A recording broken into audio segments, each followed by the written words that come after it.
Аймаг сумдын бэлчээр ашиглагчдын холбооны чадвар хөгжүүлэх зөвлөх үйлчилгээ. Швейцарын хөгжлийн агентлагийн санхүүжилттэйгээр ногоон алт төслөөс хэрэгжүүлж байгаа аймаг сумдын бэлчээр ашиглагчдын холбоог чадваржуулах зөвлөх үйлчилгээний ажил жил орчим үргэлжлэн дуусч байна. Энэхүү богино хэмжээний киногоор энэ хугацаанд хийгдсэн ажлуудыг та бүхэндээ танилцуулж байна. Хөхманхан тэнгэрийг эзэгнийхэн төрсөн өргөн удам газар нутагтай монголчууд бид нүүдлийн соёлоо хадгалан үлдсэн цорын ганц үндэстэн гэхэд хэлцдэхгүй. Газрын сайхан усны цэнгэгийг даган 4 цагийн удиралдаа дураараа нүүж 5 хошуу малынхаа ашиг шимийг хүртэн амьдардаг аж амьдралаа өнөө хүртэл хадгалсаар ирсэн өвөрмөц онцлогтой ард түмэн бол монголчууд юм.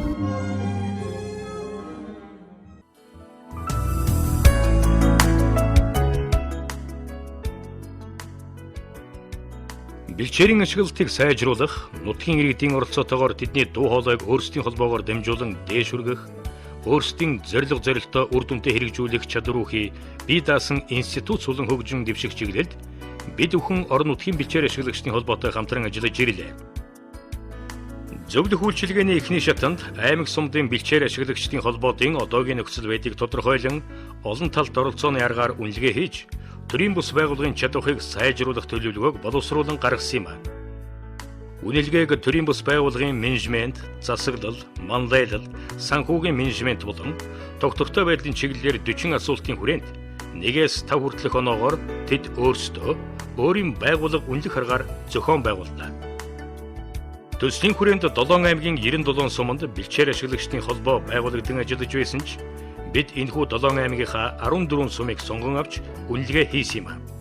Үнэлгээнд 130 орчим бэлчээр ашиглагчдын холбоотын удирдах зөвлөлийн гишүүд, 131 бэлчээр ашиглагчдын хэсэг, 368 малчин, 12 сумдын засаг дарга нар оролцсон юм. Мөн төрийн бус байгууллагын засаглалын талаар 120 орчим гишүүдэд чиглүүлэх сургалтыг зохион байгууллаа. Үнэлгээний явцад төрийн бус байгууллагын засаглал, менежмент, санхүү болон доктортой байдлын талаарх мэдээлэл нэлээд хомс байгаа нь мэдрэгдэж, түүнийг сайжруулах талаар маш олон төрлийн ажлын санаанууд гарч байлаа. Үнэлгээний үр дүнд 2 сумыг бусаддаа жишг загвар болгон ажиллахаар төлөвлөж байсан боловч ажлын баг асуудлыг олон талаас нь дүгнэж, сайтар ярилцсны эцэст өргөн цар хүрээ бүхий дэвшилтэт технологиг ашиглан аймаг сумдын бэлчээр ашиглагчдын холбоотын чадварыг сайжруулах, сургалтын эргэх холбоо бүхий интернетийн орчин дох онлайн хэлбэрээр сургалт явуулахаар ногоон алт төслийн багтаа тохиролцсон ажилдаа орсон юм.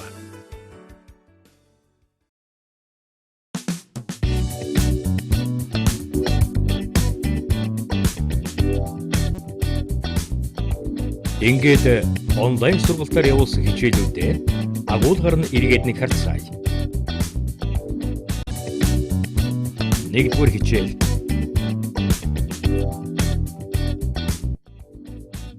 Энэхүү видео хичээлээр бид төрийн бус байгууллагын стратегийн менежмент түүн дотроо эрхэм зорилго алсын хараа гэж юу болох талаар авч үзэх болно. Энэхүү сэдвийг судалснараа та төрийн бус байгууллага гэж юу болох талаар ойлголт мэддэгтэй болох төдийгүй байгууллагынхаа оршин тогтнож буй шалтгааныг тодорхойлж томьёолох мэдлэг чадварыг эзэмшиж авах юм. Төрийн бус байгууллагын стратегийн менежментийн талаар ярихын өмнө төрийн бус байгууллага гэж юу вэ гэдэг асуултанд бид хариулах хэрэгтэй юм. Миний бодлоор олон нийтийн эрх ашигын төлөө үйл ажиллагаа явуулдаг.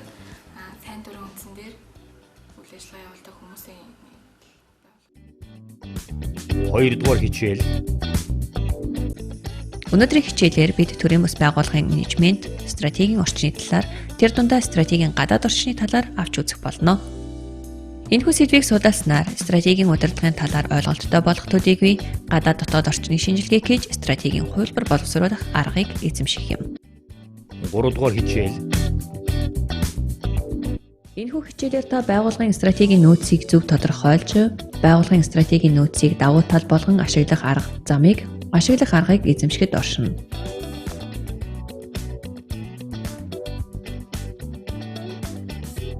Төрийн бус байгууллагын нөөцөд мэдээж хүний нөөц орно. Тэгээд байгууллагын доктортой байдлаар мөн одоо 4-р хичээл.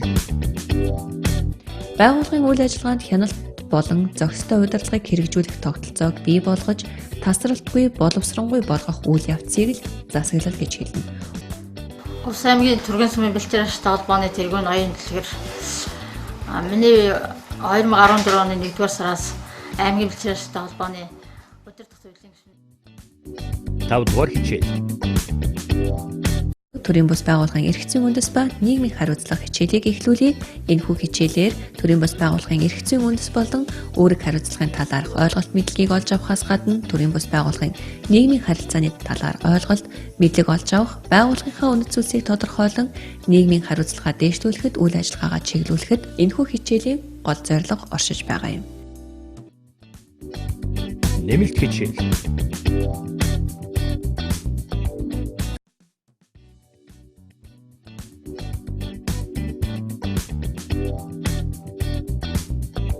За ингээд аймаг сумдын бэлчээр ашиглагчдын холбоодын удирдах ажилтнуудад зориулагдсан элтгэх урлаг гэсэн зайны сургалт маань эхлэх гэж байна. Тэгээд энэ сургалтыг онцлон сонирхож байгаа нийт лидерүүдтэй гэж хэлье. Мөн бас та бүгдэд энэ өдрийн мэндийг хүргье. За тэгэхээр өнөөдөр элтгэх урлаг гэдэг энэ нэрнээсээ эхлээд аваад үзэхэд хүн бүхэн бас энэ юуг 6 дугаар хичээл. За энэ удаагийн хичээлээр та бүхэнд манлайлалын талаар ойлголтыг өгөх болно.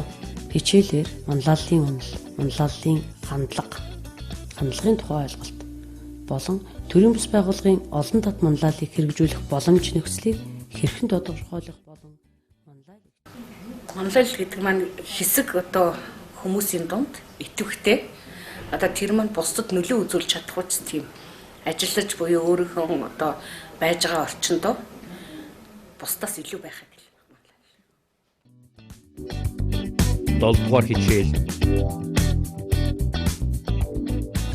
Энэ удаагийн хичээл нь өр нөлөөтэй баг, түүний шин чанар болон зөрчлийг хэрхэн шийдвэрлэх сэдвийн хүрээнд чиглэгдэнэ. За хичээлээр хувь хүн, байгууллага, хоёрын дунд орших баг, түүнийг байгууллагын үйл ажиллагаанд ач холбогдлын талаар судална. За зөрчлийн төрөл, их үүсвэр, зөрчлийг хэрхэн шийдвэрлэх аргын талаар мэдлэг олгоход оршино. Сайн баг гэдэг маань би бол яг сайн баг гэж ярихад бол манай аймгийн холбоон дээр байгаа СБАХ-ийн маань хоорондоо аягүй сайн баг болж ажиллаж чаддаг. Энэ маань нэгний 8 дугаар хичээл. За та бүхэнд энэ өдрийн мэндийг хүргэе. Өнөөдрийн маань сургалт төрийн бус байгууллагын санхүүгийн удирдлага. Хичээл маань 4 агуулгын хүрээнд явж байгаа. 1-р төрийн бус байгууллагын санхүүгийн удирдлагын үндсэн ойлголт, 2-р санхүүгийн төлөвлөлт, 3-р санхүүгийн тайлгнал, за 4-р дотоод хяналт ба эрсдэл. За санхүүгийн тайлгналыг ярихын тулд бид заавал санхүүгийн тайлангуудыг ярих шаардлага гарч ирдэг. За санхүүгийн тайлангууд нь тодорхой цаг хугацааны үнэн зөв хамааралтай байх ёстой гэж үздэг. За санхүүгийн тайлан нь үндсэн 5 хэсгээс бүрдэн. За 1-р санхүүгийн байдлын тайлан, 2-р орлогын дэлгэрэнгүй тайлан, за 3-р мөнгөн гүйлгээний тайлан, за 4-р өмчийн өөрчлөлтийн тайлан, за 5 9 дугаар хичээл. Энэ удаагийн хичээлээр та бүхэн санхүүгийн их усүр бүрдүүлэх түгээмэл арга замуудтай танилцах бөгөөд эдгээр арга замуудыг хэрэгжүүлэх алхмуудыг тодорхойлж санхүүгийн их усүр бүрдүүлэх зорилгоор төлөвлөсөн ажлуудыг хэрэгжүүлэх мэдлэг ур чадварыг олж авах юм. За гишүүнчлэр ирсээд яасан бэхээр бид хүн хэсгийн зохион байгуулалтанд орсон. 4 хэсгийн зохион байгуулалтнаар болоод тэгээ малчтаа тус урдан нэр өгөөд тэгээд дундын сан үүсгэн бий болгосон. Нэмэлт хичээл. Орон сайхан найрцаг болох уу, халуун дулаан уур амьсгал бүрдүүлэх үү гэдэг дээр янз янзын дасгал тоглоомнууд бид хийж болно. 10 дугаар хичээл. Төсөл хөтөлбөр боловсруулах тулаар энэ удаагийн хичээлээрээ авч үзэх юм аа. Энэ удаагийн хичээлийн үндсэн зорилго нь төсөл боловсруулах аргачлалд суралцах, төслийн удирдлагын талаар ойлголт мэдлэг олж авахд чиглэсэн болно. Та энэхүү хичээлийг бүрэн гүйцэд ойлгохын тулд нэмэлт унших материал болон аудио хичээлийг бүрэн гүйцэд сонсож судлахыг хүсэж байна. төсөл маань бол бас багийн ажил. Тэгэхээр сайн баг бүрдүүлэх хэрэгтэй те. Тухайн тэгээд багийн гишүүдийн ур чадвар дээр бас сайн анхаарах хэрэгтэй. Ер нь бол энэ 11-р хичээл. Энэ удаагийн хичээлээр бид төсөл хөтөлбөрийн удирдлагын асуудлыг авч үзэх юм аа. Энэ удаагийн хичээлээр та төслийн удирдлагын талаар ойлголт мэдлэгийг олж авахын зэрэгцээ төслийн удирдлагын арга барилуудыг эзэмшнэ. Жижиг том ямар ч төсөл байсан 4 үе шатаар хэрэгждэг талаар бид өмнө нь үзсэн. Үүнд төлөвлөлт, эхлэл, хэрэгжүүлэлт, хаалт гэсэн 4 үе шат байдаг. Энэ төлөвлөлт, сайн төлөвлөлт гэдэг бол одоо энэ чиглэлээр бас та бүхэн өмнө зөндөө хичээл юу авсан, сургалт авсан байж байгаа. Нэмэлт хичээл.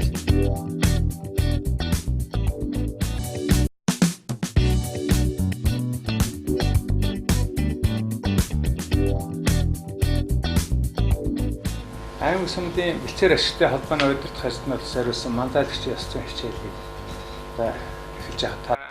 Бодлоо хянах гэж ингэж яаж. За тэгвэл тэр хичээл суусны дараа нөгөө хүн чинь одоо ямар бодол боддог болсон бэ гэж ингэж. Энэ одоо 3 дугаар тохиол буюу тэр нэг хүн хичээл суусныхаа дараа бодолж эхлэв. Биднес өнөөдөр энэ хичээлийн дараа чинь та бүхэн өөрийнхөө бодож байгаа бодлыг үйл ажиллагаатай холбогдуулаад бодлоо чигцэлж эхэлнэ гэсэн үг. 12 дугаар хичээл.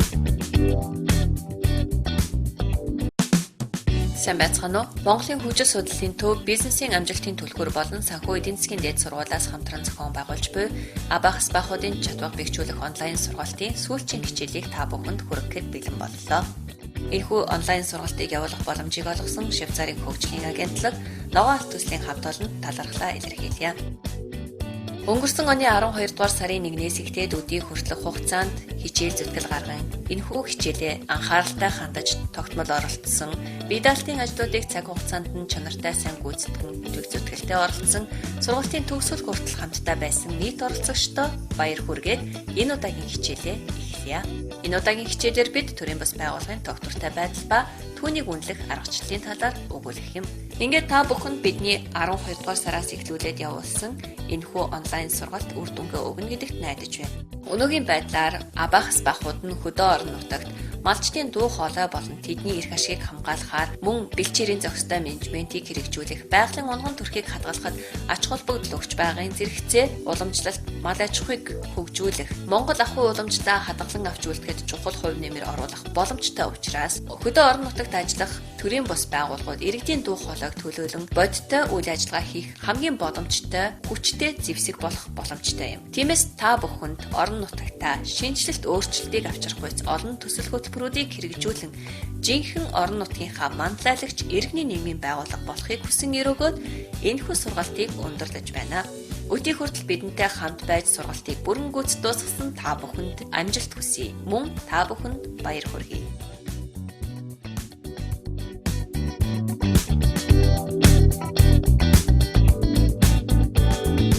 Хичээл тус бүрийнхээ шилдэг оролцогчдыг танилцуулъя. 1-р хичээлийн ялагчаар Завхан аймгийн Төлөвтэй сумын Баасанжив. 2-р хичээлийн ялагч Говьалтай аймгийн Төнхөл сумын Пүрвжив. 3-р хичээлийн ялагч Ховд аймгийн Отхонбаяр. 4-р хичээлийн ялагч Бовс аймгийн Тариалан сумын Жавцан Дулам. 5-р хичээлийн ялагч Бовс аймгийн Цагаан хайрхан Цэцэг Үлзий.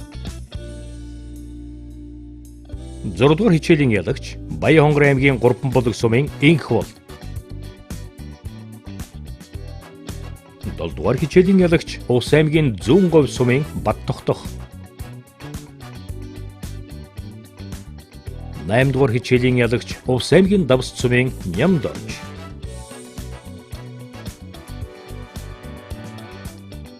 9-р хичээлийн ялагч Архангай аймгийн Их Тамир сумын Одон Цэцэг. 10-р хичээлийн ялагчаар Бовс аймгийн Давс сумын Нямдорж. 11-р хичээлийн ялагч Завхан аймгийн Төлөвтэй сумын Баасанжив.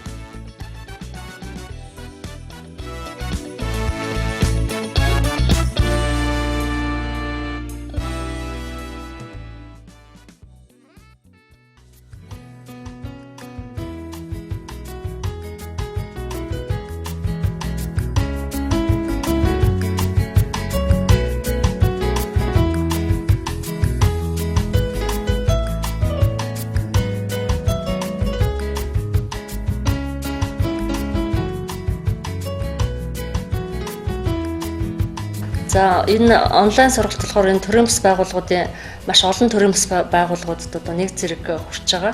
Тэгээд энэ хүмүүсээ бүгдийг одоо нэг дор авчираад энэ бүх олон сэдвүүдийг нэг дор өгөхөд бол ямар ч боломж байхгүй. Тэгээ энэ онлайн сургалтын одоо үр дүнд бол бид нар маш олон төрлийн энэ сургалтуудыг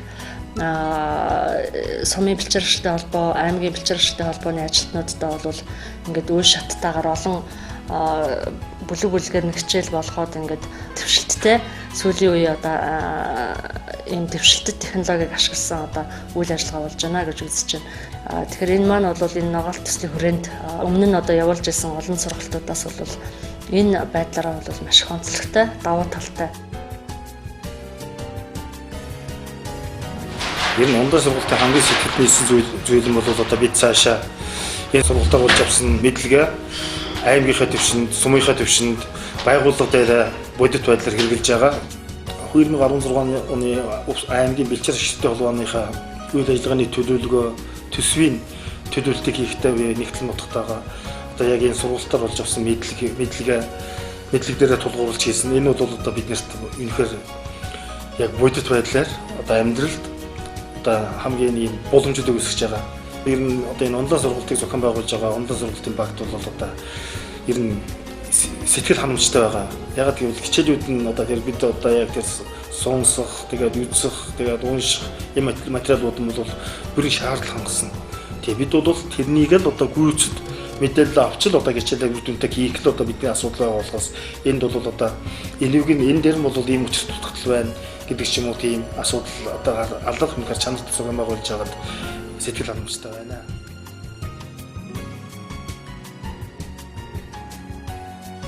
Солон энэ хоршоодыг бас ингэж сургаад явал бас үр дүн өгөх байх гэж бодож байна. Би бас нэлээд бас сэтгэл хангалуун байгаа шүү дээ. Бид нар чинь онлайн хэлбэрээр сурж байгаа нэг давуу тал нь бид нар ер нь цаганд баригдахгүй өөрснөө хичээлийн даалгаврыг хийгээд өөрснөө сонсчих чадвартай болж байна. Энэ нь бол их давуу тал байна. Нэг цаг заваа гаргаад өрөө үзж өксвөл өөрснийхөө нэг боломжийг хараад суугаад хичээлээ сонсчоод тэрүүндээ ингээд даалгавраа хийгээд ингээд явж байгаа нь бол нэлээд бас шинэлэг Монголын анхдагчлан байна гэж би ойлгоод байна шүү дээ. Бидний бас цаг завыг хэмнэж байна.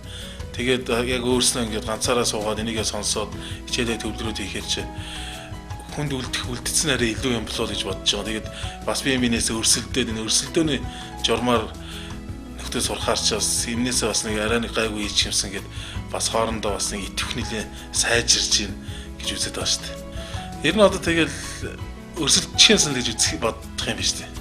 Бас нэлээд гайгүй хийгээд бас нэг үр дүнгийн үзүүлчих юмсан. Тэгэл аминдаа өөрхийн чадлаар хийхээ дотоо өчөө юм байх шиг л тэгээд цаашдаа олон сайжирна байх гэж бодож байна.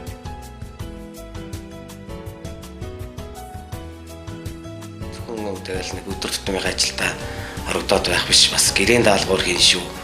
Одоо би даалтаа их болохгүй шүү гэдэг. Тэгээд тэрэндээ яах юм. Тэгэл ер нь их юм сурж байгаа мэдж байгаа бас төрийн бас байгууллага эрхэм зорилтуудаа яаж тодорхойлох гэдэг мэддэггүйсэн бол одоо мэддэг болж ямар эдийн зорилгоо алсын хараагаа тодорхойлж яаж сурсан. Видео хичээл нь л их зөв юм байна л гэж бодоод байгаа л та байна. Яг ойлгоход ч амар хурдан. Шилдэгүүдийг фэйсбүүкээр тавиад яагаад гэдэг чинь бас манай ногоолт төслийн хөтөлбөрийн хүрээндээ бас тэр чинь тодорхой хэмжээгээр энэ хүн юм хийж чадчихна гэдгийг алдаршуулж бас тэгээд зөв л дээ.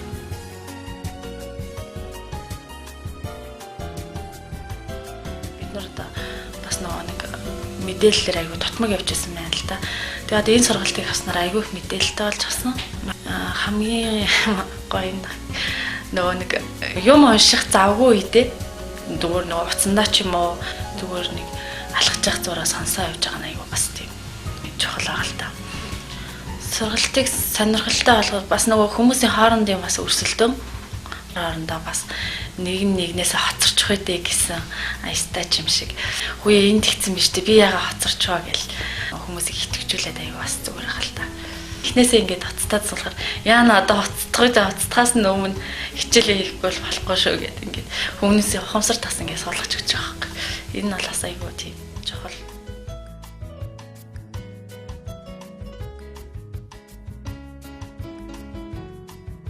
Өмнө нь бол мэдээж бид нар сургалтанд хамрагч нэгэ тархим зуугаад багшаар харилцаа ярилцаад энэ гэсэн бол энэ удаад бас өөрөө өөрсдөө хөгжүүлэх өөрөөсөө ямар боломж нөөц болцоогоо дайчлах ийм бас боломжуудыг биднэрт нээж өгсөн гэж бодож байна. Интернетийн орчинд хүн бас ажил сурах яаж одоо тэр технологийн хөгжлийг бас өөрөөсөө бүрэн дүүрэн ашиглаж сурах тийм боломжуудыг бас нээж өгсөн гэж бодож байна.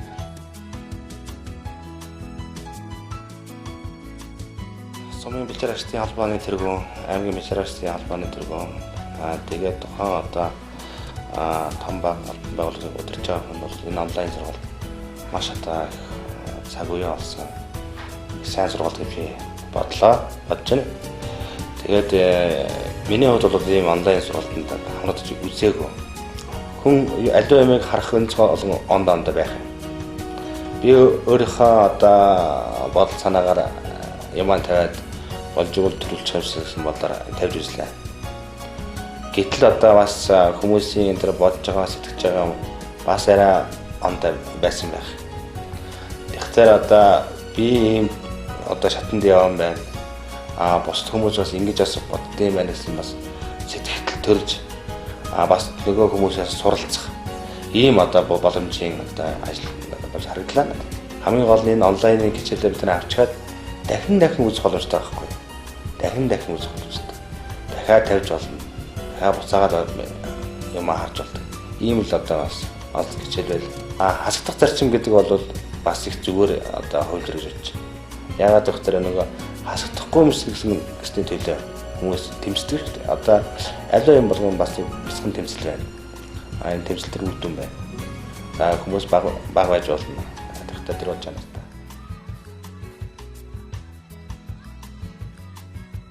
Одоо төрөмөс байгуулах хоршоод бол бид нар бас яг тэр номжурмаар бас юмнуудыг хийж чаддаг байсан. Стратеги хийж чаддаг байсан. Төлөвлөлтүүдэд буруу хийдэг байсан байна. Тэр нь яг амьдралд одоо бидний үйл ажиллагаанд их хэрэг болох тийм сургалтууд явагдана л да. Тэгээ яг манай аймгийн хувьд бол энэний үр дүнгээр аймгийнхаа холбооныхаа стратеги төлөвлөгөө гэж босгож авлаа. За ямар ч байсан алсын хараа тэргүүлэх зорилтуудаа тодорхойлж сурлаа. Ер нь бол цаг үе болсон бас бидний бас байгууллагыг бэхжүүлэх, байгууллагыг чадваржуулах энэ талын юмнууд нэлээд орж учраас бид нар зөвхөн дүнтэй байна. Шилдэг бие даалтуудын ажлуудыг бол шалгарсны дараа харж байгаа. Өөрийнхөө бодож төлөвлөж байгаа, бодож хийсэн юм дээр харьцуулах нэлээд боломжтой. За яг шилдэг бие даалтын ажлуудыг бол ингээд шалгаруулаад бас ингээд медалийг бас ингээд бүх төрийн ус байгууллагууд харааж ирэх гэдэг бол бас нэгнээсээ суралцах юм аа. Өөртөө дутуу мэдсэн дэр медалийг бүр мэдлэг болгож одоо ингэж олж авах тийм боломжийг бас үүдүүлж өгч байгаа. Энэ бас их таалагдж байгаа. Тэгээ манай бусад төрийн усын хүмүүс ярьж байгаа. Энэ үр дүнтэй байна. За биологи хичээлээр бид нар бас тодорхой мэдээлэл олоод авч байгаа. Сонсох тэр аудио хичээлэр юм авчиж байгаа.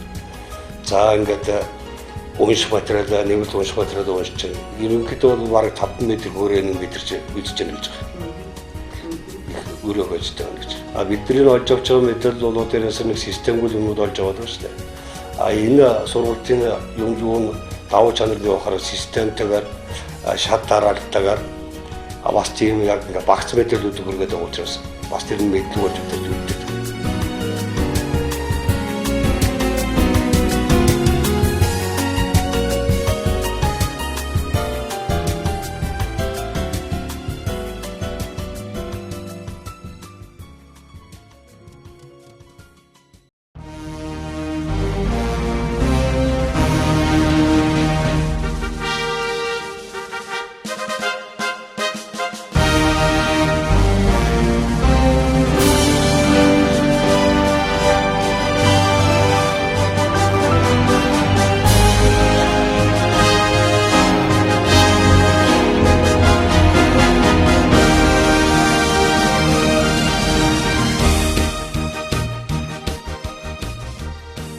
Төгсөгчд маань цаашид сурсан мэдстэй баттхан мэдлэгээ ажил хэрэг болгон үр бүтээлтэйгээр ажилдаа амжилт гаргана гэдэгт онлайн сургалтын зөвлөх баг Ногоон алт төслийн багийн хамт олон болно. Швейцарын хөгжлийн агентлагийн хамт олон найдаж байна. Бидний санаачлан та бүхний идэвх зүтгэл гарган амжилтаа оролцсон энэ ажил цаашид улам өргөжин тэлж илүү олон малчинд мэдлэг түгээх эхлэл байх болтугай. Сургалтанд идэвхтэй оролцсон нийт аймаг сумдын бэлчээр ашиглагчдын холбоодын гишүүдэд ажлын амжилт хүсэн ирвэ.